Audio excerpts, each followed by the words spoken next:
God's Country is a 2012 Christian romantic family drama about a business professional who has to get a Christian landowner to part with his property before a financial deadline.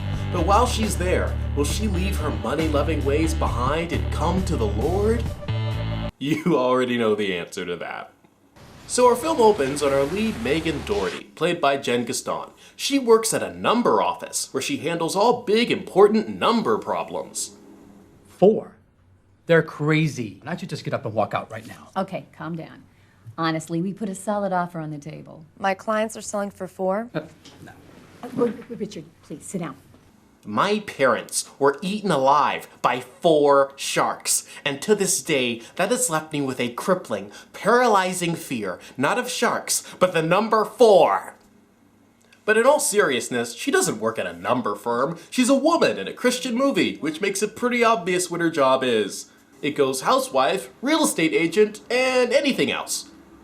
Megan is actually a shrewd investment banker, putting her in the anything else category, which explains why she's villainized for this. She's a strong, independent working woman, which if you remember my review of 1991's The Appointment, is apparently a murderous offense in God's book.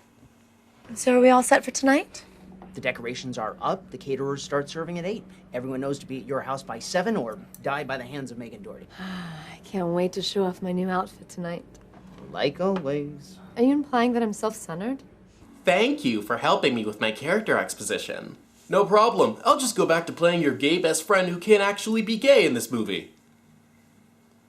5,000 acres of the Mojave Desert. We are going to build a casino resort. So what's the catch? Well, Graham Ministries owns 1,000 acres. Right in the middle of it.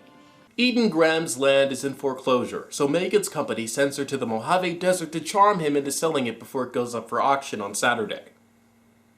I'm so sorry I missed your party. No, you didn't miss it. You're here now, and this is how it should be. 3 best friends enjoying each other. I knew when Whitaker called you to his office it would be a late night. We all knew that. It's girls' night! I finally caught you. Let me talk to her. Mom, I'm gonna give you a call back tomorrow. Wait, you were supposed to call me back yesterday? Good night. I love you. Hell didn't freeze over yesterday, Mom, but maybe it will tomorrow. Megan, ever since I've known you, all you care about is money and your career. I plan to settle down and have children of my own so that when I get old, I'll have someone to love me. Look at you. You don't date and you have no friends outside of Adam and me. You're a horrible person if you don't live your life the way I want to live mine. Do not pull any punches with this guy. Let him know that you mean business. That nothing, and I mean nothing, will stop Whitaker and Associates from closing that deal. Because you know what? I can feel it. God is on our side, so you close this. And if it doesn't go through, then I'll just forget I said that, like everyone who says God will help them. It's my birthday, Megan. Pasadena is not that far from Los Angeles. So I don't want to hear any excuses. I want to be with my daughter on my birthday. Okay, Ma, I will be with you on your birthday. I promise. Cross your heart. Cross my heart. Oh, I'm so excited. I'm going to see you, finally. Okay, everyone, what obvious plot point do we think this scene is building to? Is it A, she won't go to the birthday party, B, she won't be at the birthday party, or C, she's not going to the birthday party? I know which one I'm voting for. Woo! Paris Hilton ain't got nothing on you, girl. Paris Hilton's got nothing on anyone. Shut up. So this is one of the counselors, played by Rerun from What's Happening if he was forced into conversion therapy. If you remember him, you'll love him.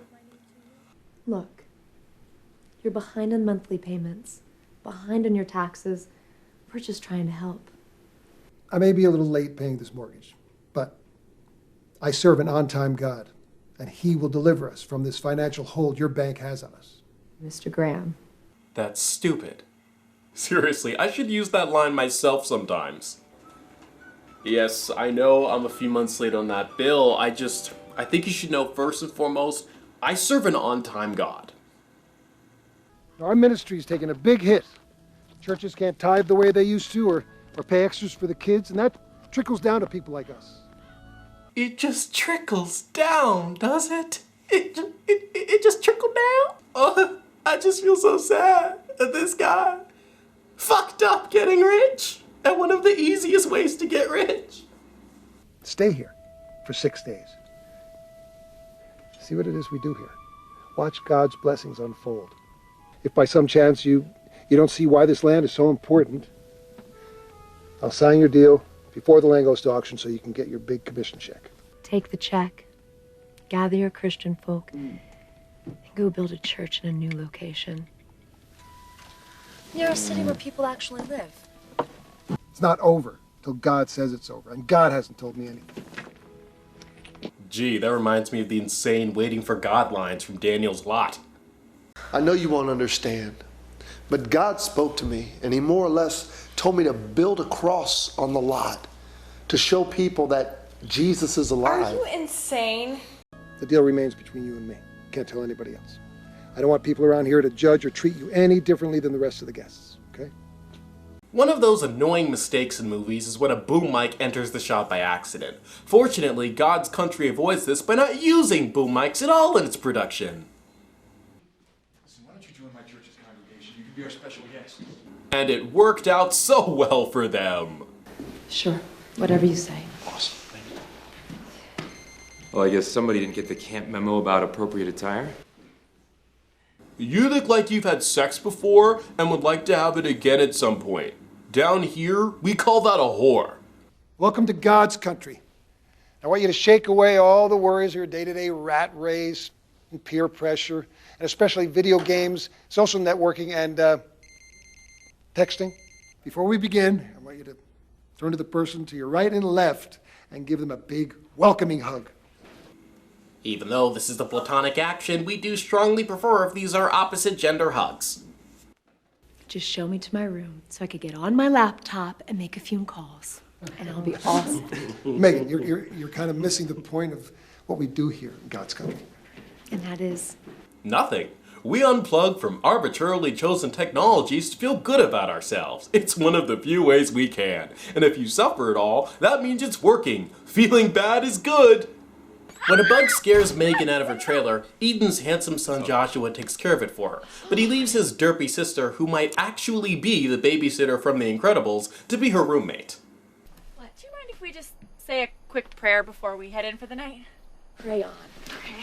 Pray on. Why does that sound like it'd be the catchphrase of a superhero from Marvel's The Faithful Four? I'm thinking the human idol. Pray on!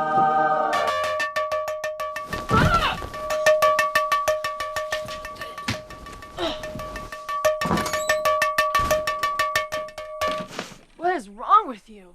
Hey, not bad. With skills like that, he could do the drum solo to any Christian rock song ever, or maybe even work with Zed. You got to meet your group. Breakfast is in 15 minutes. Get up, throw some water on your face. I'll see you out here. And put on your Jesus vagina fish hat. It's part of the experience. Oh, that's all the time we have for this part, but part 2 of God's Country is on its way. Visit my channel, iRawss2, to see other good hook Christian movie reviews of mine. And make sure you like this video and subscribe so you can see when the second part of this review or another Christian movie episode is out. And if you join my wonderful wall of Patreon supporters, you can see reviews a week before they're available on YouTube and other perks. Have a good one, you guys.